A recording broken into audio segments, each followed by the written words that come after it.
নাবালিকা চুমকি সংসারের স্বপ্ন নিয়ে ঘর ছেড়েছিল সরোজের সঙ্গে। সরোজ অবশ্য প্রাপ্তবয়স্ক। এই নিয়ে চুমকির সঙ্গে চুমকির বাবা মায়ের বিরোধ বচসা তুঙ্গে পৌঁছায়। চুমকি বলে তার সঙ্গে যাই হয়ে যাক না কেন সে আর কোনোদিনও নিজের বাড়িতে ফিরবে না। আজ আপনাদেরকে বলবো বনগাঁ থানা এলাকার একটা ঘটনার কথা। এটাকে ঘটনা না বলে ষড়যন্ত্র বলাই ভালো। কিন্তু কে কার বিরুদ্ধে ষড়যন্ত্র করলো এটা পুরো ঘটনাটা শুনলে আপনারা নিজেরাই বুঝতে পারবেন।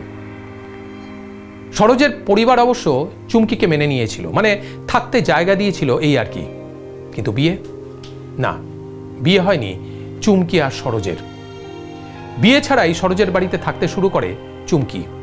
কিন্তু শুধু শুধু কি কেউ কাউকে থাকতে দেয়? এই থাকার বিনিময়ে চুমকিকে বাড়ির সমস্ত কাজ করতে হতো, মানে তাকে কাজ করতে বাধ্য করত সরোজের মা। এমনকি জ্বর গায়েও চুমকিকে বাসন মাজতে হতো। কিন্তু বিয়ের কথা বললেই সবাই চুপচাপ, কেননা একজন নাবালিকা মেয়েকে বিয়ে করলে সরোজের কোনো বিপদ হতে পারে এ ব্যাপারে টনটনে জ্ঞান ছিল সরোজ এবং তার বাড়ির লোকের। তাই নিজের যন্ত্রণা থেকে মুক্তি পেতে আত্মহত্যার পথ বেছে নেয় চুমকি।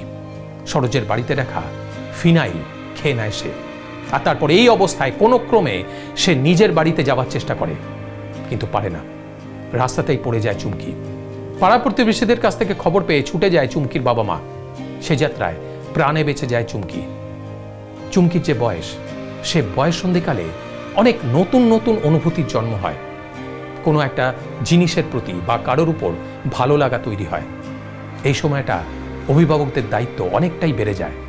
সন্তানদের সঙ্গে কথা বলে গল্পের ছলে তাদের দুনিয়ায় প্রবেশ করতে হয়, তাদেরকে ভালো মন্দের বিচার শেখাতে হয়।